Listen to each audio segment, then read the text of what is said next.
نحمده ونصلي على رسوله الكريم اما بعد اعوذ باللہ من الشیطان الرجیم بسم اللہ الرحمن الرحیم قد افلح المؤمنون صدق اللہ العظیم۔ الحمدللہ گزشتہ رات 18واں پارہ تراویح کی نماز میں تلاوت کیا گیا اور اس میں پہلے سورہ مومنون ہے اور یہ مکی صورت ہے، ہجرت سے پہلے نازل ہوئی ہے، اور اس سورہ مبارکہ کا نام سورہ مومنون اس لیے ہے کہ اس میں پہلی آیت میں ہی لفظ مومنون ہے کہ اللہ تعالیٰ نے شروع میں جو ہے اس میں مومنین کی کچھ صفات اور علامتیں بیان کی ہیں، اور اس سورہ مبارکہ کا مختصر خلاصہ یہ ہے کہ مکی صورتوں کی طرح اس میں بھی توحید، رسالت اور قیامت کا بیان ہے، اور اسی پہ جو ہے نا وہ دلائل بیان کیے گئے ہیں۔ سب سے پہلے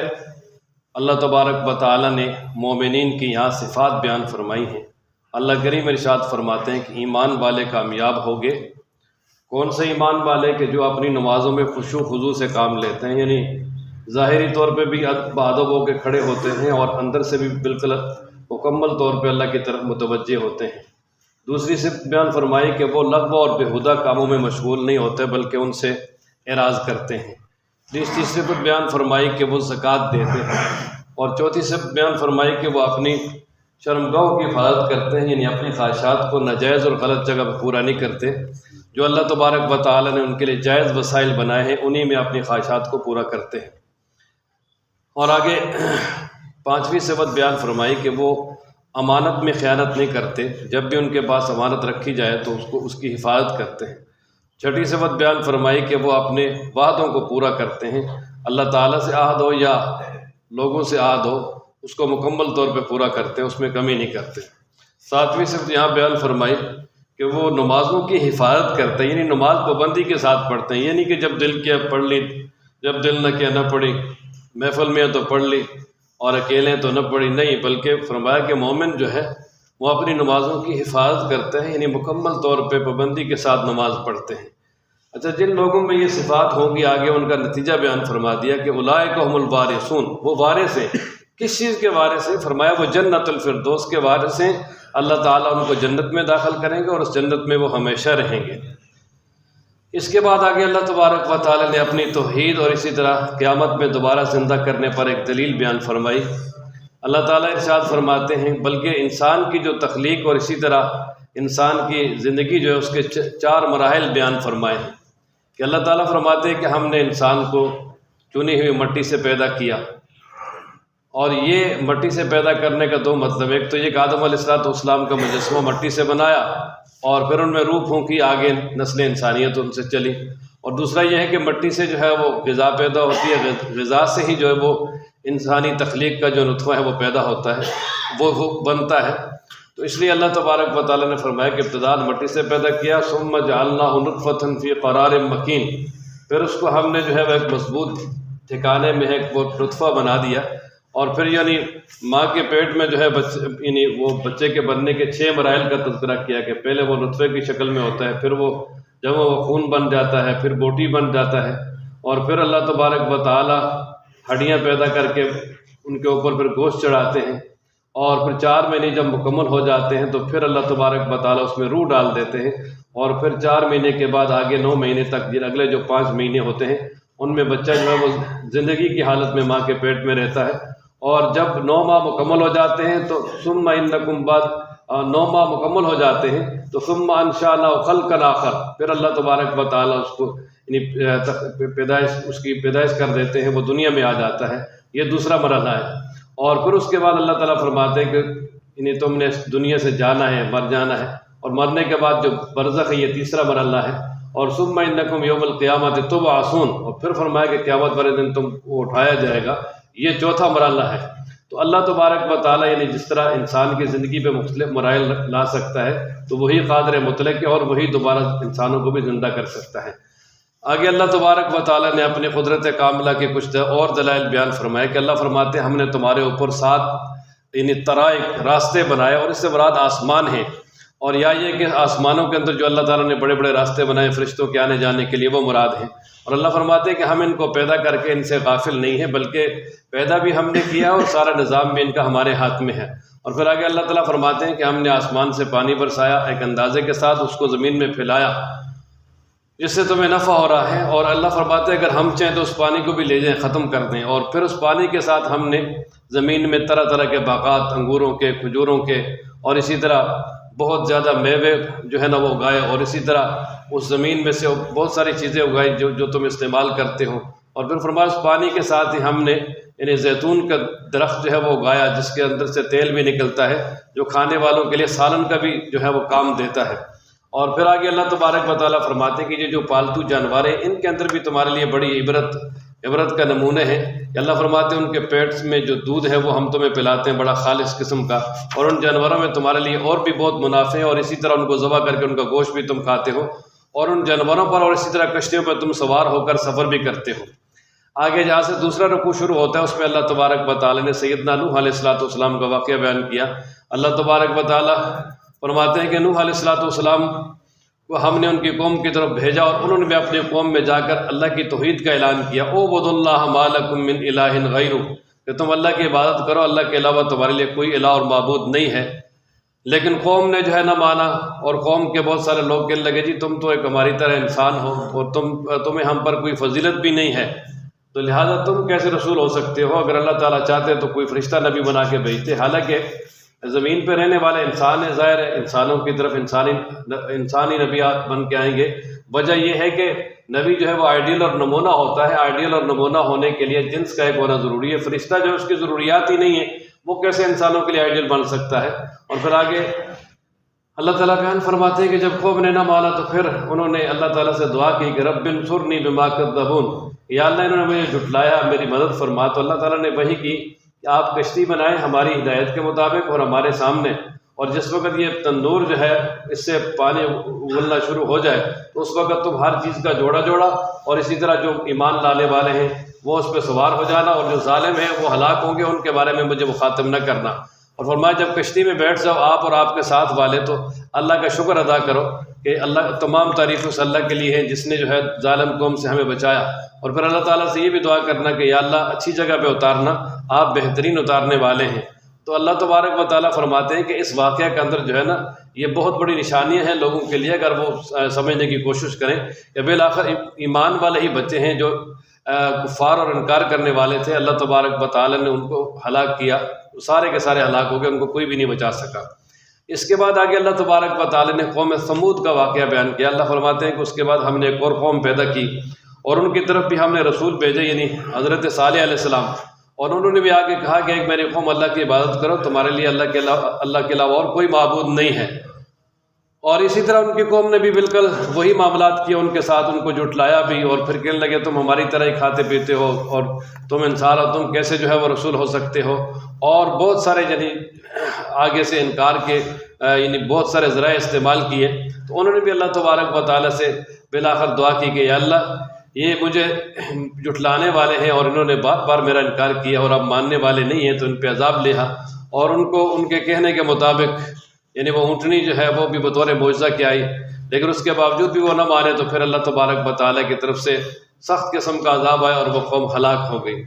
پھر آگے اللہ تعالیٰ فرماتے ہیں کہ اس کے بعد ہم نے اور بہت ساری قومیں بستیاں پیدا کیں، لیکن جب ان قوموں نے نہ مانا تو ان کے ہلاک ہونے کے لیے ایک وقت متعین تھا، وہ وقت آیا تو وہ ہلاک ہو گئی، اس وقت سے نہ پہلے ہوئے نہ پیچھے ہوئے۔ اور پھر اللہ فرماتے ہیں کہ ہم نے لگاتار رسول بھیجے، جب بھی ان کے پاس رسول آتا تھا تو اس کو انکار کرتے تھے، اور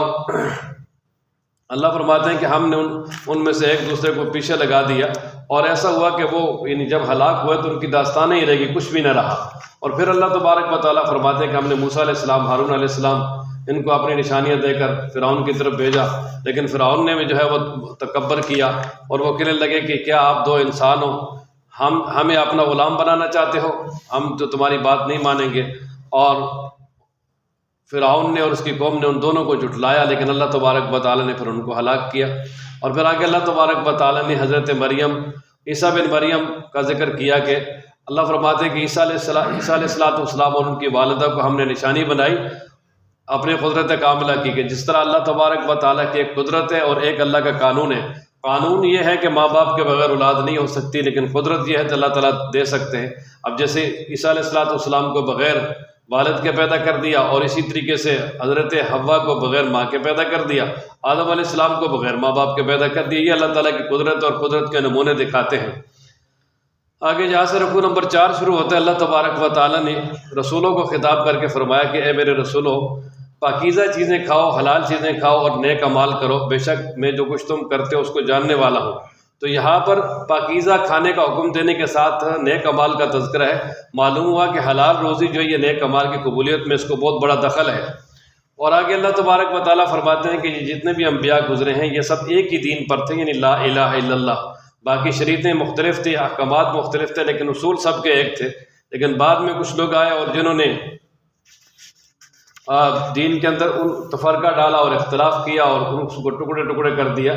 تو فرمایا کہ یہ جو لوگ ہیں ان کو ان کی مدوشی میں چھوڑ دیں ایک وقت تک، اور یہ لوگ یہ سمجھتے ہیں، یعنی مکہ والے خاص طور پہ، کہ ہم جو ان کو یعنی مال اور اسی طرح اولاد دے رہے ہیں اور اسی طرح ان کے لیے ہر بلائی جو ہے وہ جلدی جلدی پہنچا رہے ہیں، یہ ان کے لیے بہتر ہے۔ نہیں، ایسی بات نہیں ہے، بلکہ یہ ان کے لیے آزمائش ہے اور صرف وقتی جو ہے نا ان کے لیے فائدہ ہے،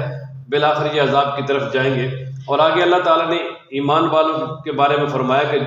وہ لوگ جو اللہ تبارک و تعالیٰ سے ڈرنے والے ہیں اور اللہ کی آیات پہ ایمان لانے والے ہیں اور اپنے رب کے ساتھ کسی کو بھی شریک نہیں کرتے،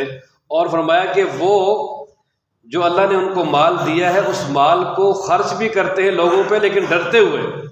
ان کے دل ڈر رہے ہوتے ہیں۔ کس لیے؟ کس سے ڈر رہے ہوتے ہیں؟ یعنی گناہ نہیں کر رہے ہوتے، حالانکہ وہ اپنا مال اللہ کے راستے میں خرچ کر رہے ہوتے ہیں اور اسی طرح نیک اعمال کر رہے ہوتے ہیں۔ ان کے دل ڈر رہے ہوتے ہیں، یعنی وہ نیک کام کر کے بھی ڈرتے ہیں کہ کہیں پتہ نہیں قبول ہوتا ہے کہ نہیں، وہ اس لیے یعنی قبولیت کی فکر ہوتی ہے۔ ترمذی میں حدیث ہے، نبی پاک صلی اللہ تعالیٰ علیہ وآلہ وسلم نے حضرت عائشہ رضی اللہ تعالیٰ عنہ کو مخاطب کر کے فرمایا کہ صدیق کی بیٹی، ان سے مراد کوئی چور اور زراکار اور سود خور نہیں ہے، بلکہ اس سے مراد وہ ہے جو نماز پڑھتے ہیں، روزہ رکھتے ہیں، زکوٰۃ ادا کرتے ہیں۔ یعنی وہ نیک کام کرنے کے باوجود بھی ہر وقت ان کو فکر رہتی ہے کہ پتہ نہیں ہمارے قبول ہوتے کہ نہیں۔ تو یہ وہ لوگ ہیں، اور فرمایا کہ ایسے لوگ جو ہے وہ نیکی کے کاموں میں بہت آگے بڑھنے والے ہیں اور نیکی کے کاموں میں سبقت لے جانے والے ہیں۔ تو اللہ تبارک و تعالیٰ فرماتے ہیں کہ ہم نے ان پر اتنا ہی بوجھ ڈالا ہے جتنا جو ہے وہ برداشت کر سکتے ہیں، اور پھر ہم نے ان کے اعمال کو لکھ کے رکھا ہوا ہے، اور قیامت والے دن اللہ تعالیٰ فرماتے ہیں ہم ان کو پورا پورا بدلہ دیں گے، ان پر کسی قسم کا ظلم نہیں کیا جائے گا۔ اور اس کے بعد آگے کفار کا ذکر فرمایا کہ کفار جو ہے وہ نیک اعمال سے جو ہے نا وہ غفلت میں ہیں، اور اسی طرح آخرت سے بھی غفلت میں پڑے ہوئے ہیں۔ اور پھر یہ جو مومن اعمال کرتے ہیں ان کے علاوہ کافروں کے لیے اور برے اعمال ہیں، اور یہاں تک کہ اللہ فرماتے ہیں کہ جب برے کام کر کر کے وہ انتہا کو پہنچیں گے، اور ان کے جو آسودہ قسم کے لوگ ہیں جب ان کو عذاب میں پکڑا جاتا ہے تو پھر وہ عاجزی شروع کر دیتے ہیں۔ اللہ کی طرف سے کہا جائے گا کہ اب تم عاجزی نہ کرو، اب ہماری طرف سے تمہاری کوئی بھی مدد نہیں ہوگی۔ تمہارے سامنے میری آیات تلاوت کی جاتی تھی، تم ایڑیوں کے بل بھاگ جاتے تھے، سنتے ہی نہیں تھے اور تکبر کرتے تھے، اور یعنی بیہودہ بکتے ہوئے تم وہاں سے چلے جاتے تھے۔ تو فرمایا کہ اب جو ہے نا ان تمہاری تمام سرکشیوں کا جو ہے تمہیں بدلہ دیا جائے گا، اور اب جو ہے نا بھاگنے کی کوشش بھی نہ کرو، پریشان بھی نہ ہو۔ اور پھر آگے اللہ تبارک و تعالیٰ فرماتے ہیں کہ انہوں نے، یعنی اصل بات یہ ہے ان کے نہ ماننے کی کہ انہوں نے قرآن مجید میں اور اسی طریقے سے جو دین ہے اس میں غور و فکر ہی نہیں کیا۔ اور پھر فرمایا کہ یعنی جو یا یہ ہے کہ ان کے پاس ایسا دین آ گیا کہ جو ان کے آباء و اجداد کے پاس نہیں آیا تھا، یا ان کے نہ ماننے کی وجہ یہ بھی ہو سکتی ہے کہ وہ اپنے رسول کو نہیں پہچانتے تھے۔ حالانکہ یہ بات نہیں ہے، بلکہ ان سے پہلے بھی لوگ دوسرے لوگوں کی طرف کتابیں بھی نازل ہوئی، اور اللہ تبارک و تعالیٰ کی طرف سے انبیاء بھی آتے رہے، اور پھر یہ اپنے رسول کو بھی خوب پہچانتے تھے کہ نبی پاک صلی اللہ علیہ وسلم کی نشانیاں پہلی کتابوں میں موجود تھیں۔ اور پھر نعوذ باللہ یعنی وہ حضرت صلی اللہ علیہ وسلم کے بارے میں کہتے تھے یہ مجنون ہے۔ تو فرمایا کہ حقیقت یہ ہے کہ وہ منہ سے تو کہتے ہیں لیکن اندر سے وہ خوب جانتے ہیں کہ یہ مجنون بھی نہیں ہے، بلکہ اللہ تبارک و تعالیٰ کے پیغمبر ہیں، لیکن اس کے باوجود جو ہے نا وہ نہیں مانے۔ تو جب نہیں مانے تو ہلاک ہوں گے۔ اور اسی طرح کہ اللہ تعالیٰ فرماتے ہیں کہ اگر حق جو ہے نا وہ لوگوں کی خواہشات کی پیروی شروع کر دے تو زمین و آسمان میں فساد ہو جائے، کیونکہ ہر آدمی اپنی خواہش کے مطابق فیصلہ کروانا چاہے گا، اپنی خواہش کے مطابق کام کروانا چاہے گا۔ تو اللہ تبارک و تعالیٰ کا دین اور اسی طرح اللہ کے انبیاء یہ کسی کی خواہش کے تابع چلیں گے تو پھر تو دنیا میں دین رہ سکتا ہی نہیں ہے۔ اس کے بعد آگے اللہ تبارک و تعالیٰ فرماتے ہیں کہ جو لوگ آخرت پہ ایمان نہیں رکھتے وہ سیدھے راستے سے بھٹکنے والے ہیں، اور اللہ فرماتے ہیں اگر ہم ان پہ رحم کر دیں اور ان سے ان کی تکلیف کو دور بھی کر دیں تو پھر بھی وہ یہ نہیں کہ وہ اپنی سرکشیوں سے باز آ جائیں گے، نہیں، دوبارہ اپنی سرکشی شروع کر لیں گے، اور اگر فرمایا کہ ہم ان کو عذاب میں پکڑ لیں گے تو پھر بھی وہ ایسے ہیں کہ جو نہ جھکیں گے اور نہ ہی فرمایا وہ عاجزی کریں گے، اور یہاں تک کہ اللہ تبارک و تعالیٰ فرماتے ہیں کہ پھر جب ان پہ ہم سخت قسم کا عذاب نازل کریں گے تو پھر جو ہے نا وہ مایوس ہو جائیں گے۔ اور آگے اللہ تبارک و تعالیٰ نے اپنے قدرت کے کچھ دلائل بیان کیے، جیسے رکوع نمبر 5 شروع ہوتا ہے۔ اللہ فرماتے ہیں کہ اللہ ہی وہ ذات ہے جس نے تمہارے لیے کان، آنکھ اور دل پیدا کیا، کان کے ذریعے تم سنتے ہو، آنکھوں کے ذریعے تم دیکھتے ہو، دل کے ساتھ تم سوچتے ہو۔ فرمایا یہ اللہ کی نعمتیں ہیں، تم شکر ادا کیوں نہیں کرتے؟ اور فرمایا وہی اللہ ہے جس نے تم کو زمین میں پھیلایا اور اللہ تبارک و تعالیٰ کے سامنے تم سارے کے سارے حاضر کیے جاؤ گے۔ اور فرمایا وہی اللہ جو زندگی دیتا ہے، موت دیتا ہے، اور دن رات کی تبدیلی بھی اسی کے ہاتھ میں ہے۔ تو فرمایا کہ پھر تم ایمان کیوں نہیں لاتے؟ اور پھر آگے فرمایا کہ اتنے بڑے دلائل کے باوجود بھی یہ کفار آخرت پہ ایمان نہیں رکھتے، اور وہ یہ کہتے تھے کہ بھائی یہ وعدہ تو ہمارے آباء و اجداد کے ساتھ بھی ہوا اور وہ بھی گزر گئے، اب ہم آگے ہمارے ساتھ بھی یہ وعدہ ہے، تو نہ ان پہ عذاب آیا اور نہ ہم پہ آئے گا، نہ ان پہ قیامت آئی نہ ہم پہ قیامت آئے گی، یہ تو پہلوں کے قصے، نعوذ باللہ، اس طرح کی وہ باتیں کرتے تھے۔ اور پھر آگے اللہ تبارک و تعالیٰ نے ان سے سوچنے پہ مجبور کرنے والے چند سوالات کیے ہیں کہ اللہ تعالیٰ فرماتے ہیں قل، میرے محبوب ان سے پوچھیں کہ یہ جو زمین ہے اور جو کچھ زمین میں ہے یہ کس کا ہے؟ تو ظاہر ہے کہیں گے اللہ کا ہے۔ تو پھر فرمایا کہ ان سے کہیں کہ تم کیوں نہیں نصیحت حاصل کرتے؟ اور آپ ان سے پوچھیں کہ سات آسمانوں کا رب اور اسی طرح عرش عظیم کا رب کون ہے؟ تو فرمایا وہ ضرور کہیں گے اللہ تعالیٰ ہے۔ تو فرمایا پھر تم شرک سے کیوں نہیں بچتے؟ اور پھر آپ ان سے سوال کریں کہ کون ہے کہ جس کے قبضہ قدرت میں ہر چیز کی بادشاہی اور ملکیت ہے اور وہ پناہ سب کو دے سکتا ہے اور اس کے خلاف کسی کو پناہ نہیں دی جا سکتی؟ تو وہ ضرور کہیں گے اللہ تبارک و تعالیٰ ہے۔ تو فرمایا پھر اللہ کو چھوڑ کر تم کہاں لے کے جا رہے ہو؟ کہاں تم پہ جادو کیا ہوا ہے؟ تو فرمایا کہ آگے اللہ تبارک و تعالیٰ نے فرمایا کہ اللہ تعالیٰ نے نہ کسی کو اولاد بنایا ہے اور اسی طرح اللہ تبارک و تعالیٰ کا کوئی شریک نہیں ہے، اللہ تعالیٰ ہر چیزوں سے پاک اور بلند اور بالا ہے۔ آگے رکوع نمبر 6 میں اللہ تبارک و تعالیٰ نے ابتدا میں نبی پاک صلی اللہ علیہ وسلم کو دعا سکھلائی، فرمایا کہ آپ اللہ تعالیٰ سے دعا کریں کہ یا اللہ اگر میری زندگی میں وہ عذاب آ جائے جس کا ان کافروں کے ساتھ وعدہ ہوا ہے تو مجھے ان کے ساتھ شامل نہ کرنا۔ اور اسی طرح اللہ تبارک و تعالیٰ پھر یہ بھی فرماتے ہیں کہ جو عذاب جو ہے نا ہم نے ان کا جس کا وعدہ کیا کفار کے ساتھ وہ ہم آپ کو دکھانے پہ بھی قادر ہیں، یعنی ہم آپ کی موجودگی میں ملا سکتے ہیں، لیکن ابھی آپ جو ہے نا وہ برائی کا اچھائی سے دفاع کریں اور اللہ تبارک و تعالیٰ سے یہ بھی دعا مانگیں کہ یا اللہ میں شیطانی وساوس سے پناہ مانگتا ہوں، اور اسی طرح میں اس بات سے بھی پناہ مانگتا ہوں کہ شیطان میرے کسی بھی کام کے وقت جو ہے وہ حاضر ہو جائے۔ اور یہاں تک کہ فرمایا یہ جو کفار ہیں یہ ابھی دنیا کی زندگی میں منہمک کے انکار پہ ڈٹے ہوئے ہیں، جب ان کے پاس موت آئے گی تو یہ کہیں گے یا اللہ مجھے ہمیں دوبارہ واپس بھیج دے تاکہ ہم اچھے اعمال کریں اور نیک کام کر کے آئیں۔ تو اللہ تعالیٰ فرماتے ہیں ایسا کبھی بھی نہیں ہو سکتا، یہ واپس بھی نہیں آ سکتے، اور فرمایا اگر ان کو واپس بھیجا بھی جائے گا نا تو پھر بھی آگے یہ وہی کام کریں گے۔ اور پھر آگے فرمایا کہ جب قیامت قریب آئے گی، سور میں پھونکا جائے گا تو ان لوگوں کے درمیان آپس کے جو تعلقات ہیں ابھی جو کچھ یعنی جو ہے نا وہ پیشوا بنے اور کچھ کو اپنا متبع بنایا ہوا ہے، فرمایا یہ سارے کے سارے تعلقات ختم ہو جائیں گے، وہاں انصاف کا ترازو قائم ہوگا، جس کی نیکیوں کا وزن بھاری ہوگا وہ کامیاب ہو جائیں گے اور جن کی نیکیوں کا وزن کم ہو جائے گا فرمایا وہ نقصان میں ہوں گے۔ اور فرمایا کہ ان کے چہرے جو ہے وہ جہنم کی آگ میں جلسائے جائیں گے اور وہ بدشکل ہوں گے، اور پھر ان سے وہاں کہا جائے گا کہ کیا تمہارے پاس میری آیات نہیں آئی تھی یا میرے رسول نہیں آئے تھے، تم نے ان کا انکار کیا ہے؟ وہ کہیں گے جی بالکل ہماری بدبختی ہم پہ غالب آ گئی تھی، بالکل ہم نے ایسا ہی کیا، لیکن یا اللہ ہمیں جو ہے وہ ایک دفعہ جہنم سے نکال دے، اگر ہم دوبارہ یہ کام کریں گے تو ہم ظالم ہیں۔ اللہ تعالیٰ فرمائیں گے نہیں، خاموش ہو کے یہاں ہی پڑے رہو، اب بات کرنے کی جو ہے نا بالکل کسی قسم کی جو ہے نا وہ اجازت نہیں تھی، نہ تمہیں اجازت نہیں ہے۔ وجہ یہ ہے کہ دنیا میں ہمارے کچھ بندے جو ہیں وہ ہم سے دعا مانگتے تھے کہ یا اللہ ہماری بخشش فرما، ہم پہ رحم فرما، آپ یعنی تمام رحم کرنے والوں میں سے بہترین رحم کرنے والے ہیں، تو تم ان کے ساتھ مذاق کرتے تھے اور تم ان کے ساتھ استہزاء کرتے تھے۔ تو فرمایا کہ اب میں ان کو ان کے صبر کے بدلے صبر کی وجہ سے اچھا بدلہ دوں گا اور یعنی اچھی نعمتیں دوں گا، لیکن تمہارے ساتھ جو ہے نا اب وہ کوئی کسی قسم کا رحم نہیں کیا جائے گا۔ اور آخر میں اللہ تبارک و تعالیٰ نے مزید فرمایا کہ کیا تم یہ سمجھتے ہو کہ ہم نے اس دنیا کو اور اس جان کو بیکار پیدا کیا اور تم ہماری طرف لٹائے نہیں جاؤ گے؟ نہیں، ایسا نہیں، بیکار نہیں پیدا کیا، ہم نے اس کو بافائدہ بنایا ہے اور تمہارے لیے اور تمہیں اپنی عبادت کے لیے بنایا ہے، اور تمہارا احتساب بھی ہوگا۔ اور پھر آگے اللہ تعالیٰ نے اپنی بڑائی بیان فرمائی کہ اللہ تبارک و تعالیٰ بلند ہے، جو برحق بادشاہ ہے، کوئی معبود نہیں، وہی ہے اور عرش عظیم کا مالک ہے۔ اور فرمایا جو اللہ تعالیٰ کے ساتھ کسی اور معبود کو پکارے گا تو اس کے پاس کوئی دلیل نہیں ہے، لا برہان لہ بہ، اس لیے کہ اللہ نے شرک کی دلیل اتاری ہی نہیں ہے۔ فإنما حسابہ عند ربی، اللہ تعالیٰ اس کا احتساب کریں گے، اور جو کافر اور ناشکر ہیں وہ کبھی بھی کامیاب نہیں ہو سکتے۔ اور اس سورہ مبارکہ کے بالکل آخر میں ایک اور دعا سکھلائی، فرمایا وقل رب اغفر، کہ کہہ دیجیے اے اللہ میری بخشش فرما، ورحم، اور مجھ پہ رحم فرما، وانت خیر الراحمین، اور آپ بہترین رحم کرنے والے ہیں۔ اور اس کے بعد آگے سورہ نور ہے، اور یہ سورہ نور مدنی صورت ہے، یعنی ہجرت کے بعد نازل ہوئی ہے، اور اس کا نام سورۃ النور اس لیے ہے کہ آگے اس سورہ مبارکہ میں الفاظ ہیں اللہ نور السماوات والارض،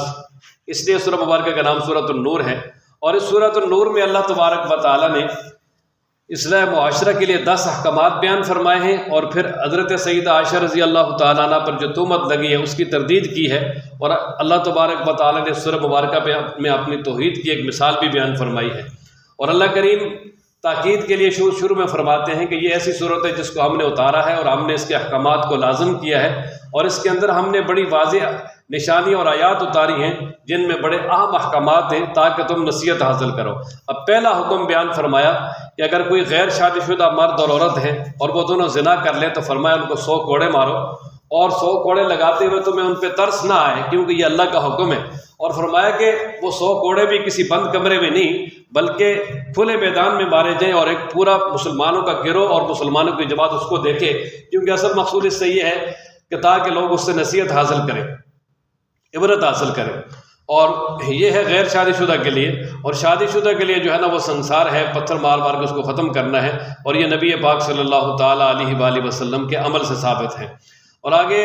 الزانی لا ينکح الا زانیۃ، کچھ صحابہ ہجرت کر کے مدینہ گئے اور بالکل مفلس تھے، ان کے پاس ہی نہیں، اس وقت پیسے بھی نہیں تھے، رہائش بھی نہیں تھی، کچھ بھی نہیں تھا، اور مدینہ میں کچھ عورتیں تھیں اور جو مشہور تھی یعنی بدکاری کے اندر، تو ان کے ساتھ انہوں نے ان کو نکاح کا پیغام بھیجا کہ آپ ہمارے ساتھ نکاح کر لیں، تو یہ بھی کچھ سوچنے پہ مجبور ہو گئے کہ چلو ہمیں ٹھکانہ مل جائے گا۔ تو اللہ تبارک و تعالیٰ نے فرمایا کہ نہیں، ایسے جو بالکل جو ہے نا مشہور زانی قسم کی عورتیں ہیں یا زانی قسم کے مرد ہیں، ان کے ساتھ جو ہے نا وہ نکاح کرنا مومن کی شان نہیں ہے، اپنے آپ کو اس سے بچائیں۔ وَحُرِّمَ ذَلِكَ عَلَى الْمُؤْمِنِينَ، کہ فرمایا یعنی جو بالکل واضح طور پہ زانی قسم کے لوگ ہیں ان سے نکاح کرنا یہ ایمان والوں کے لیے حرام ہے۔ اور یا یہ ہے کہ وَحُرِّمَ ذَلِكَ کا تعلق زنا سے ہے کہ یعنی یہ زنا جو ہے نا یہ ایمان والوں کے لیے حرام ہے، لہٰذا جب زنا حرام ہے تو جس چیز میں مبتلا ہے ان کے ساتھ نکاح کرنا بھی مناسب نہیں ہے، نکاح تو ہو جائے گا لیکن کرنا مناسب نہیں ہے۔ اور آگے اللہ تبارک و تعالیٰ نے آیت نمبر 4 میں ایک اور عام حکم بیان فرمایا، وہ یہ کہ جو لوگ کسی پاک دامنہ عورت پہ یا کسی مرد پہ زنا کی تہمت لگائیں تو فرمایا پھر ان کے لیے ضروری ہے کہ وہ 4 گواہ لائیں۔ اگر 4 گواہ لے آئیں اور جو یہ کہیں کہ ہم نے ان کو اس برائی میں مبتلا دیکھا ہے تو پھر ٹھیک ہے، ان کو سنسار کیا جائے گا یا ان پہ وہ کوڑے والی حد لگے کر غیر شادی شدہ ہیں۔ تو اگر وہ 4 گواہ نہیں لا سکیں گے تو پھر جو تہمت لگانے والا ہے اس کو 80 کوڑے لگائے جائیں گے، جس کو حد قذف کہا جاتا ہے۔ اور اللہ تعالیٰ نے فرمایا کہ ایسے آدمی کی جس نے کسی پہ تہمت لگائی اور پھر ثابت نہیں کر سکا، فرمایا کبھی بھی اس کی گواہی قبول نہیں کرنی، وہ ہمیشہ کے لیے مردود ہے، اس لیے کہ اس نے جو ہے نا ایک پاک دامن کی عزت کو تار تار کرنے کی کوشش کی ہے۔ آگے آیت نمبر 6 میں اللہ تبارک و تعالیٰ نے ایک اور عام مسئلہ بیان فرمایا، وہ یہ ہے کہ اگر کوئی شخص ایسا ہے کہ خامد ہے اور وہ اپنی بیوی جو ہے اس پہ اس طرح کی تہمت لگا دیتا ہے، یعنی اپنی بیوی کو دیکھتا ہے کہ وہ کسی غیر مرد کے ساتھ ہے، اب ظاہر ہے وہاں 4 گواہ تو نہیں لا سکتا، اور ہر آدمی کی جو ہے نا وہ اپنی ایک طرح کی غیرت ہے۔ اور پھر یہ ہے کہ اس طرح اگر وہ زنا میں مبتلا دیکھ لے تو پھر اس کو آگے رکھنا بھی بڑا مشکل ہوتا ہے، تو اس کے لیے شریعت مطالعہ نے ایک راستہ متعین کیا ہے جس کو لیان کہتے ہیں۔ وہ یہ ہے کہ مثلا قاضی کی عدالت میں جب وہ کیس لے کر جائیں گے تو سب سے پہلے وہ جو مرد ہے وہ 4 قسمیں اٹھائے گا کہ میں اللہ کی قسم اٹھا کے کہتا ہوں کہ میں سچا ہوں جو میں نے اس پہ تہمت لگائی ہے، 4 دفعہ اس طرح کہے گا، اور 5ویں دفعہ وہ کہے گا کہ مجھ پر اللہ تعالیٰ کی لعنت ہو اگر میں جھوٹا ہوں۔ اور پھر اس کے بعد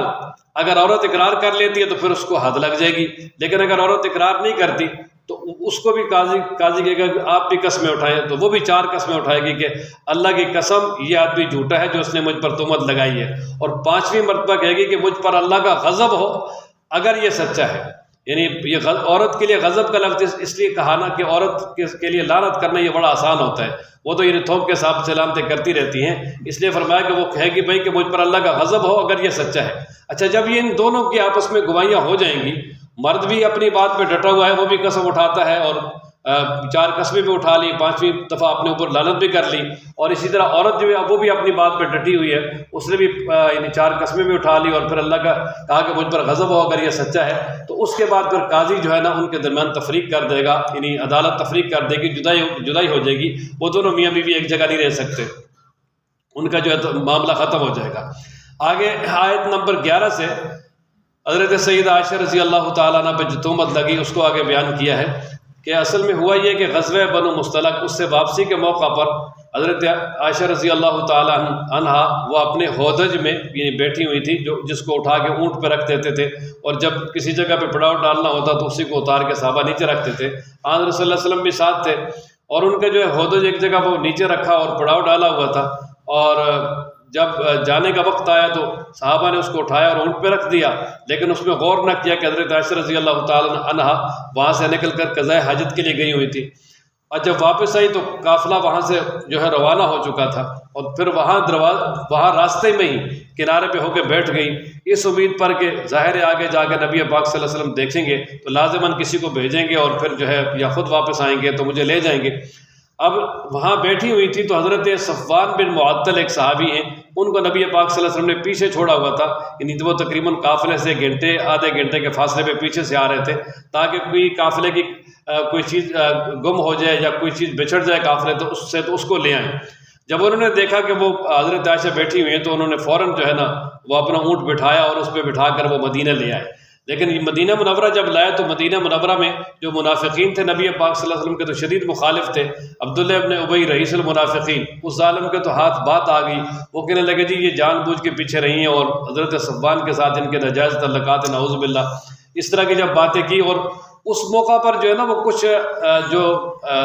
پکے مومن تھے وہ بھی ساتھ اس پروپیگنڈے میں شامل ہو گئے، ان میں حضرت مصطح بھی تھے، اور اسی طریقے سے حضرت حمنہ بنت جاش، یہ حضرات، اور اسی طرح حضرت حسان جو نبی پاک صلی اللہ علیہ وسلم کے جو مدح کرنے والے ہیں، تو یہ بھی اس میں شامل ہو گئے۔ تو اللہ تبارک و تعالیٰ نے پھر کچھ عرصے کے بعد پھر یہ سورہ نور میں یہ 17 آیتیں اتاری، اور اللہ تبارک و تعالیٰ نے بتا دیا کہ جن کا تعلق میرے نبی کے ساتھ ہے، جس طرح میرے نبی پاک ہیں اس طرح میرے نبی کا گھرانہ بھی پاک ہے، بلکہ اللہ تبارک و تعالیٰ فرماتے ہیں کہ وہ لوگ جو یہ ایک بڑا بہتان لائے ہیں وہ تم ہی میں سے ایک گروہ ہے، فرمایا اس کو اپنے لیے برا نہ سمجھے بلکہ یہ تمہارے لیے بہت اچھا ہے، اور فرمایا کہ جن نے اس میں حصہ لیا ہے اس کو اتنا جو ہے نا وہ سزا ضرور ملے گی، لیکن خاص طور پہ جو اس منصوبے کا بڑا سرغنہ ہے اس کے لیے تو بڑا عذاب ہے۔ اور پھر فرمایا کہ ایمان والوں نے اگر یہ بات سنی تھی تو فوراً کہتے، اب فوراً جو ہے نا وہ مومن مردوں اور مومن عورتوں کے بارے میں اچھا گمان کیا ہوتا، اور وہ کہتے جی کہ یہ صریح بہتان ہے، اور پھر فرمایا کہ جس نے بہتان لگایا وہ 4 گواہ کیوں نہیں لا سکے، جب 4 گواہ نہیں لا سکے تو وہ اللہ تبارک و تعالیٰ کے ہاں جھوٹے ہیں۔ اور پھر فرمایا کہ اگر اللہ تبارک و تعالیٰ کی رحمت اور فضل نہ ہوتا تو فرمایا کہ یہ جو تم نے برائی کا چرچا کیا ہے، نبی پاک صلی اللہ علیہ وسلم کی عزت پہ عزت اچھالنے کی کوشش کی ہے، اس کی وجہ سے اللہ تعالیٰ کی طرف سے تم پہ بڑا عذاب آ جاتا کہ جب تم جو ہے ایک دوسرے سے باتیں سن کے آگے بیان کر رہے تھے، فرمایا اگر تم نے جب یہ بات سنی تھی تو تم کہتے یار ہمیں تو اس پہ بات کرنے کا حق ہی نہیں ہے، سبحانک ھذا بہتان عظیم، اللہ پاک ہے یہ تو بہت بڑا بہتان ہے۔ اور پھر ساتھ ہی فرمایا کہ اللہ تمہیں نصیحت کرتا ہے اس بات کی کہ آئندہ کبھی بھی جو ہے نا ایسے پروپیگنڈے میں نہیں آنا۔ اور پھر فرمایا کہ جو لوگ ایمان والوں کے اندر بے حیائی پھیلانا چاہتے ہیں یا بے حیائی کو پھیلانے کو پسند کرتے ہیں تو فرمایا ان کے لیے بڑا سخت عذاب ہے دنیا اور آخرت میں، اور اللہ تعالیٰ جانتے تم نہیں جانتے۔ اور آگے اللہ تبارک و تعالیٰ نے ایمان والوں کو حکم دے دیا کہ یہ شیطان کی پیروی نہ کرو، اس لیے کہ جو شیطان کی پیروی کرے گا وہ تو بے حیائی اور گناہ کا ہی حکم دیتا ہے۔ اور پھر فرمایا کہ یہ اللہ تبارک و تعالیٰ کا فضل ہے کہ اللہ نے ہر ایک کا پردہ رکھا ہے اور ہر ایک کو اللہ نے جو ہے نا وہ ایک طرح کی پاکی دی ہے۔ فرمایا کہ اگر اللہ تعالیٰ کا فضل نہ ہوتا تو کوئی بھی پاک نہ رہ سکتا، ہاں اللہ تعالیٰ جس کو پاک بنائے تو وہ بنا سکتے ہیں۔ اور پھر آگے ایک اور یعنی اہم مسئلہ بیان کیا، اصل میں ہوا یہ کہ حضرت مصطح جو ہے نا یہ حضرت ابوبکر صدیق رضی اللہ تعالیٰ عنہ کے بھانجے لگتے تھے، اور یہ بڑے یعنی فقیر قسم کے صحابی تھے، اور زیادہ تر ان کے گھر کے اخراجات حضرت ابوبکر اپنے جیب سے بھی نہیں برداشت کرتے تھے۔ تو جب یہ بھی حضرت عائشہ کی تہمت میں ساتھ شامل ہو گئے تو اور پھر جب اللہ تبارک و تعالیٰ کی طرف سے حضرت عائشہ رضی اللہ تعالیٰ عنہ کی برحت نازل ہوئی تو پھر حضرت صدیق اکبر رضی اللہ تعالیٰ کو بڑا غصہ آیا، وہ فرمانے لگے کہ آئندہ میں مصطح پہ خرچ نہیں کروں گا، اس لیے کہ اس نے جو ہے نا اس کی میں نے اتنی خدمت بھی کی اور اس کے باوجود بھی میری بیٹی پر تہمت میں لگانے میں ساتھ شامل ہو گیا۔ تو اللہ تبارک و تعالیٰ نے پھر یہاں آیت اتاری، فرمایا کہ جن کو اللہ نے مال دی ہے، مال و دولت دی ہے، عزت دی ہے، اور فرمایا کہ وہ جو ہے نا یعنی قریبی رشتہ داروں کو، مسکینوں کو، مہاجرین کو پہ خرچ کرنے میں فرمایا کہ قسم نہ اٹھائیں، ان کو چاہیے کہ وہ خرچ کریں اور وہ معاف کریں اور درگزر کریں، کیوں وہ یہ پسند نہیں کرتے کہ اللہ تبارک و تعالیٰ ان کی بخشش فرمائے اور ان کے درجات کو بلند کریں۔ تو حضرت ابوبکر صدیق نے جب یہ آیت سنی تو کہنے لگے جی بالکل میں چاہتا ہوں اللہ میری بخشش فرمائے، اور دوبارہ سے جو ہے نا وہ اس کے اخراجات بحال کر دیے۔ اور پھر آگے اللہ تبارک و تعالیٰ فرماتے ہیں کہ جو لوگ پاک دامنہ عورتوں پہ اور ایمان والی عورتوں پہ تہمت لگاتے ہیں، دنیا آخرت میں اللہ کی ان پہ لعنت ہے اور بڑا سخت عذاب ہے، اور قیامت والے دن ان کی جو ہے نا وہ زبانیں بھی اور ان کے ہاتھ بھی، ان کے پاؤں اور بھی ان کے خلاف گواہی دیں گے، اور اللہ تبارک و تعالیٰ ان کے گناہوں کا پورا ان کو بدلہ دیں گے۔ اور آگے اللہ تبارک و تعالیٰ نے واضح کر دیا الخبیثات للخبیثین، کہ ناپاک عورتیں ناپاک مردوں کے لیے، ناپاک مرد ناپاک عورتوں کے لیے، پاکیزہ عورتیں پاکیزہ مردوں کے لیے، پاکیزہ مرد پاکیزہ عورتوں کے لیے ہیں۔ یعنی مطلب ہے کہ جس طرح میرے نبی پاکیزہ ہیں، اس طرح میرے نبی کی بیوی حضرت عائشہ اور ہر تمام بیویاں پاکیزہ ہیں۔ یعنی جس نے اگر حضرت عائشہ کو دیکھنا ہے تو وہ نبی پاک صلی اللہ علیہ وسلم کے کردار کو دیکھ لے، اور فرمایا کہ یہ جو کفار الزام لگا رہے ہیں اس سے بالکل بری ہیں، اور اللہ تبارک و تعالیٰ ان کو جنت کی اعلیٰ نعمتیں عطا کریں گے۔ آگے رکوع نمبر 4 جہاں سے شروع ہوتا ہے، اللہ تبارک و تعالیٰ نے ایک معاشرتی حکم بیان فرمایا کہ تم کسی کے گھر میں داخل نہ ہو یہاں تک کہ تم سلام کر لو، اور سلام کرنے کے بعد اور اسی طرح اجازت نہ لے لو۔ یعنی مطلب کسی کے گھر میں جانے کے لیے 2 چیزیں ضروری ہیں، ایک تو اجازت لینا اور دوسرا سلام کرنا۔ فرمایا یہ تمہارے لیے بہت بہتر ہے، اور فرمایا اگر تم کسی گھر پہ جاؤ اور اجازت دینے کی کوشش کرو، جس طرح بل وغیرہ پہ جاؤ اور اندر سے جو ہے وہ آواز آئے کہ بھئی یہاں پر جو ہے نا وہ مرد نہیں ہے، تو فرمایا تم واپس چلے جاؤ، یہ تمہارے لیے بہت ہی بہتر ہے۔ اور پھر فرمایا کہ وہ گھر جن میں کوئی رہائش نہیں ہے، اب ویسے عام مطلب جس طرح یہ سٹور وغیرہ ہیں یا جس طرح یہ بڑے بڑے ڈپارٹمنٹ سٹور ہیں یا دکانیں ہیں، وہاں فرمایا تم بغیر اجازت کے بھی جا سکتے ہو، کیونکہ وہاں عورتیں وغیرہ تو ہوتی نہیں ہیں، اور اگر عورتیں جس جگہ پہ ہوں تو وہاں پر مردوں کو جانے سے گریز کرنی چاہیے۔ آگے اللہ تبارک و تعالیٰ نے اہم ترین حکم بیان فرمایا، مردوں سے کہا کہ اپنی آنکھوں کو نیچے رکھیں اور وہ کسی نامحرم عورت پر جو ہے نا وہ اپنی نظر نہ ڈالیں، یہی تمہارے لیے زیادہ پاکیزہ اور بہتر ہے۔ اور پھر آگے مومنہ عورتوں کو خطاب کر کے فرمایا کہ وہ بھی اپنی نظریں نیچے رکھیں اور اسی طرح جو اپنی شرمگاہ ہیں ان کی حفاظت کریں، اور پھر یہ کہ فرمایا اپنی جو زینت ہے وہ کسی کے سامنے ظاہر نہ کریں، اور جب باہر جائیں تو اپنی بڑی چادریں لے کے جائیں تاکہ مکمل طور پہ پردہ ہو جائے۔ اور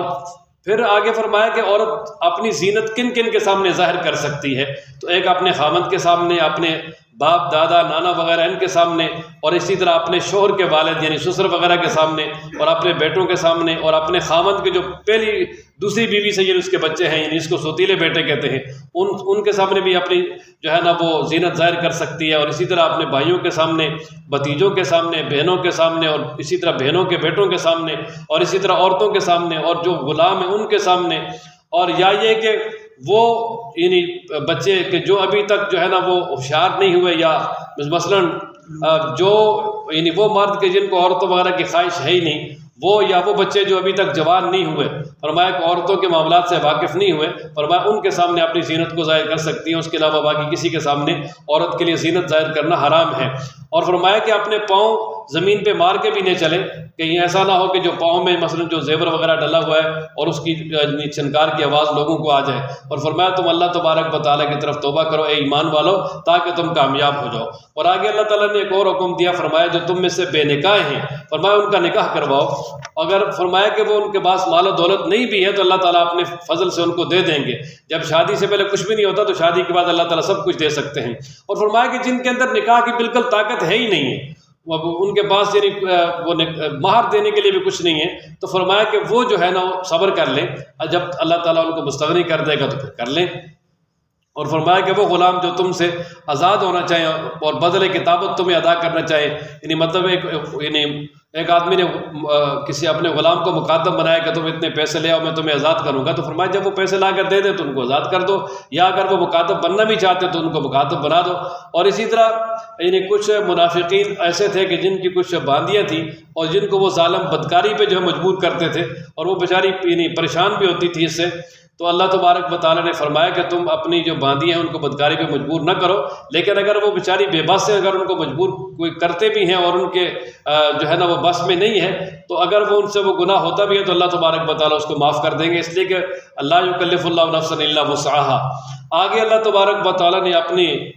جو ہے نا وہ توحید کی ایک مثال بیان فرمائی ہے کہ اللہ کریم ارشاد فرماتے ہیں کہ اللہ نور آسمانوں اور زمینوں کا، یعنی اللہ تعالیٰ آسمانوں اور زمینوں کو روشن کرنے والا ہے۔ اور پھر آگے اللہ تبارک و تعالیٰ فرماتے ہیں کہ اس کے یعنی نور توحید جو ہے اس کی مثال ایسی ہے جیسے ایک تاکچہ ہو اور اس کے اندر جو ہے نا وہ ایک چراغ ہو شیشے کا، اور اسی طرح فرمایا کہ وہ یعنی وہ جو چراغ ہے وہ اتنا چمکدار ہو گویا کہ وہ ایک چمکدار ستارہ ہے، اور پھر اس کے اندر جو تیل ڈالا جائے وہ بھی زیتون کے اس درخت کا ہو جو بالکل یعنی جو کھیت کے درمیان میں ہو، جس کو چاروں طرف سے جو ہے وہ دھوپ پڑتی ہو، اور وہ تیل زیادہ صاف شفاف ہوتا ہے۔ اب اگر اس میں وہ تیل ڈالا جائے شیشے کے چراغ میں تو وہ ویسے بھی چمکدار نظر آتا ہے، لیکن جب اس کو آگ سے جلایا جائے گا تو پھر آگ سے جلا کے پھر اس کو ایک تاکچے میں رکھ دیں تاکہ اس کی روشنی جو ہے وہ سمٹ جائے اور باہر کے جو گرد و غبار سے بھی محفوظ ہو، تو ظاہر ہے کہ اس کی روشنی بڑی تیز ہوگی، بڑی اعلیٰ ہوگی، اور بڑے اعلیٰ قسم کے فانوس سے وہ اس کی روشنی کی کرنیں ادھر ادھر جب جائیں گی تو بڑی عام ترین روشنی ہوگی۔ تو یہی مثال ہے اللہ تبارک و تعالیٰ نے جس کو فطرتی ہدایت دی ہے، ایک تو وہ مومن کے دل میں فطرتی ہدایت ہے، اور پھر اسی طرح جب پہلی کتابیں اور انبیاء علیہ السلام کو بھیج کر اس ہدایت کو اور اجاگر کیا اور اسے زیادہ روشنی ہو گئی، اور پھر اسی طرح جب نبی پاک صلی اللہ علیہ وسلم کو بھیجا اور حضرت صلی اللہ علیہ وسلم قرآن و مجید لے کر آئے، تو پھر اس سے جو ہے نا وہ مومن کا جو ہے نا اندر اور منور ہو گیا، اور پھر اس کے لیے ہدایت حاصل کرنا کوئی مشکل نہ رہا، اور ہدایت حاصل کر کے اپنے سینے کو منور کر لیا۔ تو فرمایا کہ یہی چیز ہے اللہ تبارک و تعالیٰ یعنی جس کو فطرتی ہدایت بھی دیں، اور پھر اس کے بعد جو رسول یعنی ہدایت لے کر آئیں اس کو بھی اس کے دل میں ڈال دیں تو اس سے اس کا دل چمک اٹھے گا۔ اور پھر آگے اللہ تبارک و تعالیٰ فرماتے ہیں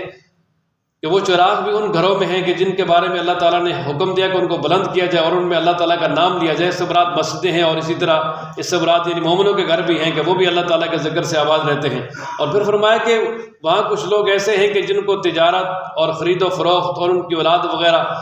وہ اللہ کے ذکر سے، نماز پڑھنے سے، زکوٰۃ دینے سے وہ نہیں روک سکتی، یعنی یہ نہیں ہو سکتا کہ وہ اپنی تجارت کی وجہ سے، اپنی دکانداری کی وجہ سے نماز سے غافل ہو جائیں، زکوٰۃ سے غافل ہو جائیں، یا اللہ کے ذکر سے غافل ہو جائیں، ایسا نہیں ہو سکتا، بلکہ وہ اللہ تبارک و تعالیٰ سے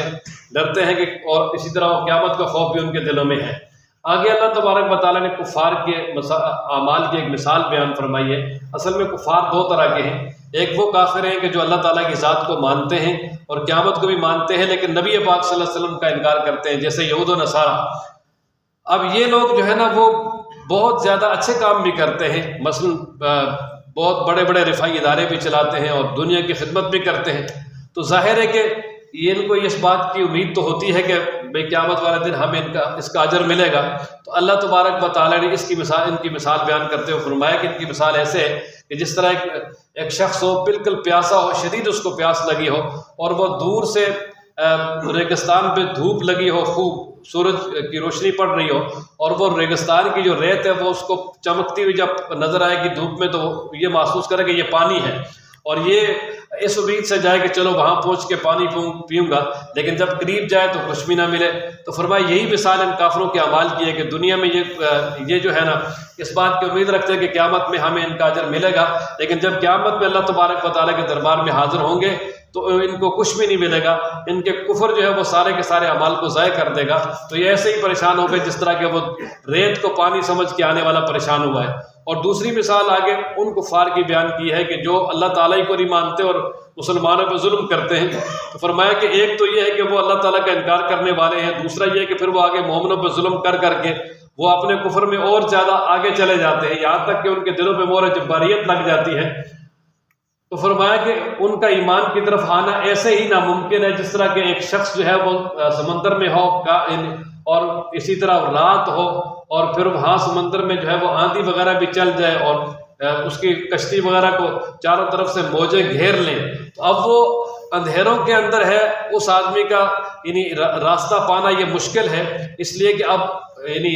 روشنی بھی نہیں ہے اور پھر سمندر کا درمیان بھی ہے اور اسی طرح وہ سمندر کی موجیں بھی آ رہی ہیں، تو اب اس کے لیے کہیں راستہ ملنا بڑا مشکل ہے۔ تو اسی طرح جو ایسے کفار کے لیے بھی ہدایت کی طرف آنا اور ہدایت کے راستے کی طرف آنا ایسے ہی مشکل ہے۔ آگے رکوع نمبر 6 میں اللہ تبارک و تعالیٰ مزید اپنی قدرت کے جو ہے نا وہ نشانیاں بیان فرماتے ہیں۔ اللہ تعالیٰ فرماتے ہیں کہ اللہ ہی وہ ذات ہے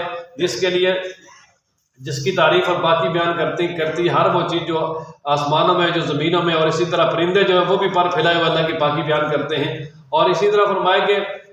اللہ تبارک و تعالیٰ کی بادشاہی زمینوں اور آسمانوں میں۔ اور پھر آگے اللہ تعالیٰ فرماتے ہیں کہ آپ نہیں دیکھتے کہ اللہ تعالیٰ جو ہے وہ بادلوں کو ہانکتا ہے اور پھر جو ہے ان کو آپس میں جوڑ دیتا ہے، اور پھر ایک ہی جو بادل بنا دیتا ہے، اور اس کے اندر سے جو ہے وہ اللہ تعالیٰ بارش برساتا ہے۔ اور پھر بعض دفعہ ایسا بھی ہوتا ہے کہ اللہ تبارک و تعالیٰ آسمان سے اولے برساتے ہیں جن سے بہت سارے لوگوں کا نقصان بھی ہوتا ہے، اور بہت سارے لوگوں کو اللہ تبارک و تعالیٰ اس کے نقصان سے بچا بھی لیتے ہیں۔ پھر بجلی بھی چمکتی ہے جس سے جو ہے وہ لوگ بہت پریشان ہوتے ہیں، اور اسی طرح آنکھیں بھی چند جاتی ہیں، اور اللہ تبارک و تعالیٰ دن رات کو تبدیل کرتے ہیں۔ اور پھر اللہ تبارک و تعالیٰ نے ہر چیز کو پیدا کیا، ان میں سے کچھ جانور جو ہے وہ زمین پہ رینگ کے چلتے ہیں جس طرح سانپ وغیرہ، کچھ جو ہے وہ 2 ٹانگوں پہ چلتے ہیں جیسے انسان اور پرندے، کچھ جو ہے وہ 4 ٹانگوں پہ چلتے ہیں جیسے چوپائے 4 پائے وغیرہ۔ اور اس کے علاوہ بھی اللہ نے بڑی مخلوق پیدا کی ہے۔ اور اسی طرح فرمایا کہ اللہ تبارک و تعالیٰ نے بڑی واضح قسم کی جو ہے نا وہ نشانیاں بھی اپنی دنیا میں رکھی ہیں۔ تو خیر یہ ساری چیزیں بیان کی ہیں اس لیے کہ لوگوں کو ان سے نصیحت حاصل کرنا چاہیے، لیکن لوگ نصیحت حاصل کرتے نہیں ہیں۔ اور پھر آگے رکوع نمبر 7 میں اللہ تبارک و تعالیٰ جو ہے مومنوں کا رویہ اس کو بیان کرتے ہیں کہ جب مومنوں کی یہ حالت ہے کہ جب اللہ اور اس کے رسول کی طرف ان کو بلایا جائے کہ اللہ اور اس کے رسول کے حکم کے مطابق ان کے درمیان فیصلہ کیا جائے، تو وہ سمعنا و اطعنا کہہ کر فوراً آ جاتے ہیں، اور فرمایا وہی کامیاب ہیں۔ اور جو اللہ اور اس کے رسول کی اطاعت کرے گا اور اللہ سے ڈرے گا اور تقوی اختیار کرے گا، تو فرمایا وہ لوگ کامیاب ہیں۔ اور فرمایا کہ یہ جو آگے پھر وہ منافقین کی جو ہے نا وہ رویہ اور حالت بیان فرمائی کہ منافقین قسمیں اٹھاتے ہیں کہ اگر اللہ اور اس کے رسول کا حکم آ جائے تو ہم ضرور جنگ میں بھی جائیں گے، سب کچھ کریں گے۔ تو اللہ فرماتے ہیں ان سے کہ آپ قسمیں نہ اٹھائیں، ہمیں جو ہے نا وہ ایک معروف سی جو ہے نا وہ اطاعت چاہیے کہ جس طرح لوگ اطاعت کر رہے ہیں تم بھی اسی طرح اطاعت کرو، اور اگر جو ہے نا اللہ اور اس کے رسول کی تم اطاعت کرو گے تو ٹھیک ہے، لیکن اگر فرمایا وہ منہ پھیر لیں گے تو کوئی مسئلہ نہیں ہے۔ جو ان پہ ذمہ داری ہے اس کے ضامن وہ ہے، جو آپ پہ ذمہ داری ہے آپ اس کے ضامن ہیں، لیکن اگر وہ آپ کی اطاعت کر لیں گے تو وہ ہدایت پر ہے۔ اور فرمایا کہ ہمارے رسول پر صرف واضح طور پہ پہنچا دینا ہے، جب رسول نے پہنچا دیا مان لیں گے تو ٹھیک ہے، نہیں مانیں گے تو خود تباہ ہوں گے۔ اور آگے اللہ تعالیٰ فرماتے ہیں کہ جو لوگ ایمان لائے اور نیک اعمال کیے ان کو ہم زمین میں خلافت دیں گے، جس طرح کہ ہم نے پہلے لوگوں کو بھی خلافت دی۔ اور فرمایا کہ ان کے دین کو ہم مضبوط کر دیں گے، جس طرح کہ تاکہ جو دین اللہ تعالیٰ کے ہاں پسندیدہ ہے تاکہ ان کے لیے عمل کرنا آسان ہو جائے۔ اور فرمایا کہ ان کے خوف کو اب امن میں تبدیل کر دیں گے، وہ میری عبادت کریں گے، میرے ساتھ کسی کو شریک نہیں کریں گے۔ اور فرمایا جو اس کے بعد بھی کفر کرے گا تو وہ فاسق ہے۔ اللہ تبارک و تعالیٰ نے یہ سب کچھ صحابہ کرام کو دکھا دیا کہ اللہ تبارک و تعالیٰ نے بعد میں ان کو لازوال اور بڑی عظیم سلطنتیں عطا کی اور ایسا امن عطا کیا کہ جس کی دنیا آج بھی جو ہے وہ مثالیں دیتی ہے۔ آگے رکوع نمبر 8 میں اللہ تبارک و تعالیٰ نے کچھ اور احکامات بیان فرمائے، وہ یہ ہیں کہ ایک تو یہ ہے کہ فرمایا جو گھروں میں ملازم ہیں یعنی جو غلام ہیں وہ، اور اسی طرح جو بچے ہیں ابھی وہ بالغ نہیں ہوئے یا اپنے گھر کے بچے ہیں، تو فرمایا کہ وہ بھی 3 اوقات ایسے ہیں کہ جن میں اگر وہ اپنے ماں باپ اور اسی طرح خاص کر عورتوں کے روم میں جائیں تو وہ اجازت لے کر جائیں۔ ان میں سے ایک فجر کی نماز سے پہلے، اور فرمایا دوسرا یہ کہ جب آپ دوپہر کو قیلولہ وغیرہ کر رہے ہو، اور تیسرا عشاء کی نماز کے بعد۔ یعنی یہ 3 اوقات ایسے ہوتے ہیں کہ جن میں وہ زائد کپڑے وغیرہ اتارے ہوتے ہیں، اس لیے جو ہے نا وہ بغیر اجازت کے ان 3 اوقات میں وہ جو غلام ہیں، باندیاں ہیں یا جو گھریلو ملازم ہیں، ان کا بھی جو ہے نا وہ ان کمروں میں جانا جائز نہیں ہے، بلکہ وہ اجازت لے کر جائیں۔ اور اللہ تبارک و تعالیٰ نے اس کے علاوہ جو ہے نا تمہیں آسانی دے دی ہے، کیونکہ وہ ہر وقت ان کا آنا جانا ہوتا ہے اور ان سے ہر وقت جو ہے نا اپنے آپ کو بچا کے رکھنا، مکمل پردے میں رہنا یہ بہت مشکل ہے، لیکن کم از کم ان اوقات کے اندر جو ہے وہ خوب احتیاط کی جائے۔ اور پھر آگے فرمایا کہ یہ جو بچے ہیں جب چھوٹے ہیں تو ٹھیک ہے، لیکن جب یہ بالغ ہو جائے تو پھر یہ اسی طرح اجازت لیں جس طرح کے بڑے لوگ جو ہے نا وہ مرد جو ہے وہ گھروں میں آنے کے لیے ان کے لیے اجازت ضروری ہے۔ اور پھر آگے اللہ تبارک و تعالیٰ نے بیان فرمایا کہ وہ عورتیں جو بالکل یعنی اپنی زندگی کے آخری مراحل میں پہنچ جائیں اور وہ بانجھ ہو جائیں یعنی بڑھاپے کی مدت کو چلی جائیں، تو پھر ان پہ لازم نہیں ہے کہ وہ مکمل طور پہ پردہ کریں، لیکن فرمایا کہ ان کے لیے پھر یہ بھی جائز نہیں ہے کہ وہ اپنی زیب و زینت لوگوں کو دکھائیں اور اسی طرح اپنی زیب و زینت کر کے پھر باہر نکلیں۔ فرمایا نہیں، ایسا نہیں ہے، بلکہ زیب و زینت ظاہر کرنے کی ان کو بھی اجازت نہیں ہے، لیکن اگر وہ مکمل طور پہ پردہ نہیں بھی کرتی تو اللہ کی طرف سے انہیں یہ رعایت ہے۔ لیکن فرمایا کہ وَإِن يَسْتَعْفِفْنَ خَيْرٌ لَهُنَّ، اس حالت میں بھی اگر وہ مکمل پردہ کریں گی تو یہ بہت بہتر ہے ان کے لیے۔ اور آگے اللہ تبارک و تعالیٰ نے فرما دیا کہ اگر کوئی اندھا ہے، کوئی لنگڑا ہے، یا کوئی بیمار ہے، یا کوئی بھی ہے یعنی رشتہ داروں میں، تو فرمایا کوئی بھی حرج نہیں ہے اس پہ کہ وہ اپنے گھروں سے کھائیں، یا اپنے ماں باپ کے گھروں سے کھائیں، یا اپنے باپ کے گھر سے کھائیں، یا ماں کے گھر سے کھائیں، بھائیوں کے گھر سے کھائیں، بہنوں کے گھر سے کھائیں، پھوپھیوں کے گھر سے یا چچوں کے گھر سے کھائیں، یا اسی طرح پھوپھیوں کے گھر سے کھائیں، یا یہ ہے کہ اپنے ماموں کے گھر سے کھائیں، یا خالہ وغیرہ جو ہے ان کے گھروں میں جا کے کھانا کھا لیں، یا یہ ہے کہ وہ جو گھر جن کے چابیوں کو تم مالک ہو ان میں جا کے کھائیں، یا یہ ہے کہ تم اپنے دوستوں کے گھروں سے کھا لیں، تو فرمایا کوئی بھی حرج نہیں ہے، اس لیے کہ مل جل کے جو ہے وہ کھانا کھا سکتے ہیں۔ اور خاص طور پہ یہ جو لوگ معذور ہیں وہ تو یعنی اپنے رشتہ داروں میں سے جس کے ہاں بھی چاہے کھانا کھا لیں، اور رشتہ داروں کو بھی چاہیے ان کا خاص خیال رکھیں۔ اور فرمایا کہ گھر میں اگر تم اکیلے بیٹھ کے کھانا کھاؤ تو یہ بھی ٹھیک ہے، اگر سارے جمع ہو کے اکٹھے ایک ٹیبل پہ کھانا کھاؤ یہ بھی بہت اچھی بات ہے۔ اور ساتھ ہی فرمایا کہ جب تم اپنے گھروں میں داخل ہو تو سلام کرو، یہ اللہ تبارک و تعالیٰ کی طرف سے ایک بڑی مبارک دعا ہے تمہارے لیے۔ اور پھر آگے اللہ تبارک و تعالیٰ نے رکوع نمبر 9 میں مومنوں کا رویہ بیان فرما دیا کہ مومنوں کی حالت یہ ہے جو اللہ اور اس کے رسول پہ ایمان رکھتے ہیں، وہ جب نبی پاک صلی اللہ علیہ وسلم کے ساتھ یا کسی بھی دینی اجتماعی کام میں ہوتے ہیں تو جب تک اجازت نہ لے رہے وہ وہاں سے نہیں چلتے۔ اور آپ فرمایا کہ جو ایمان والے اگر آپ سے جو ہے نا اجازت دیں تو آپ ان کو اجازت دے دیں، کسی مطلب ضروری کام کے لیے آپ سے اجازت مانگتے ہیں تو فرمایا آپ اجازت دے دیں، اور اللہ تبارک و تعالیٰ سے ان کے لیے استغفار بھی کریں۔ اور پھر ساتھ ہی ایمان والوں کو فرما دیا کہ جس طرح تم عام ایک دوسرے کا جو بلاوا ہے کہ کوئی اگر تمہیں بلائے تو تم مرضی رکھتے ہو کہ جاؤ یا نہ جاؤ، فرمایا ایسا اگر اللہ اور اس کے رسول کی طرف سے بلاوا آ جائے تو ایسا تمہارے لیے نہیں ہوگا، بلکہ اللہ اور اس کے رسول کی طرف سے اگر بلاوا آ جائے تو تمہارے لیے جانا ضروری ہے۔ یعنی مطلب ہے کہ اللہ اور اس کے رسول کے بلاوے کو ایک دوسرے کے بلاوے کی طرح مت سمجھو۔ فرمایا کہ فوراً جو ہے نا اللہ اور اس کے رسول کی طرف سے جو حکم آئے یا بلاوا آئے تو فوراً اس کام کو پورا کرنا ہے، اس میں یہ نہیں ہے کہ بھئی ہمیں اختیار کریں یا نہ کریں۔ اور فرمایا کہ جو لوگ وہ جو کھسک کے چلے جاتے ہیں وہاں سے تو فرمایا ان کو ڈرنا چاہیے کہ اللہ تبارک و تعالیٰ کی طرف سے کہیں وہ سخت عذاب میں مبتلا نہ ہو جائیں۔ اور آخر میں اللہ تعالیٰ نے فرمایا کہ الا ان للہ ما فی السماوات و ما فی الارض والارض، کہ اللہ ہی کے لیے جو کچھ آسمانوں میں اور زمینوں میں ہے، اور اللہ تبارک و تعالیٰ جانتا ہے جس حالت پر تم ہو۔ اور فرمایا کہ جس دن تم اللہ تبارک و تعالیٰ کی طرف لوٹائے جاؤ گے تو جو کچھ تم نے دنیا میں کیا ہے اللہ کریم وہ تمہارے سامنے سب کچھ بیان کر دے گا، اس لیے کہ اللہ تبارک و تعالیٰ سب کچھ جاننے والا ہے۔ اس کے بعد آگے سورہ فرقان ہے۔ سورہ فرقان کا نام سورہ فرقان اس لیے ہے کہ اس میں پہلی آیت کے اندر یعنی فرقان کا تذکرہ ہے، اور یہ قرآن و مجید کی صفت ہے۔ اور یہ جو سورہ مبارکہ ہے یہ مکی صورت ہے، اور مکی صورتوں میں وہی توحید، رسالت اور قیامت کا زیادہ تر تذکرہ ہوتا ہے۔ تو اس میں بھی اللہ تبارک و تعالیٰ ابتدا میں فرماتے ہیں کہ بابرکت وہ ذات جس نے قرآن و مجید کو اپنے بندے پہ اتارا تاکہ وہ تمام جہان والوں کو اللہ کا ڈر سنانے والا بن جائے، وہ اللہ تعالیٰ کے جس کے لیے آسمان اور زمینوں کی بادشاہی ہے۔ اللہ نے کسی کو اولاد بھی نہیں بنایا، اور اللہ تبارک و تعالیٰ کی بادشاہی میں کوئی شریک نہیں، اور اللہ تعالیٰ نے ہر ایک چیز کو اندازے کے ساتھ پیدا کیا ہے۔ اور اللہ فرماتے ہیں کہ مشرکین نے اللہ تبارک و تعالیٰ کے علاوہ ایسے معبود بنا لیے ہیں جو نہ کوئی چیز پیدا ہی نہیں کر سکتے، وہ تو خود پیدا ہوئے ہیں اور ان کو خود پیدا کیا گیا ہے، اور وہ اپنے لیے نفع نقصان کے مالک نہیں ہے۔ اور فرمایا وہ تمہارے لیے نہ مارنے کے مالک ہے نہ زندہ کرنے کے مالک ہے۔ جب کسی چیز کے بھی مالک نہیں ہے تو فرمایا ان کو الہ بنانے کی کیا ضرورت ہے۔ آگے اللہ تبارک و تعالیٰ نے فرمایا کہ کفار یہ کہتے ہیں کہ یہ نعوذ باللہ قرآن و مجید یہ ایک جھوٹ ہے جو خود نبی پاک صلی اللہ علیہ وسلم گھڑ کے لاتے ہیں، اور کچھ لوگ ان کی مدد کرتے ہیں۔ تو فرمایا یہ بات کہہ کر انہوں نے بڑی ظلم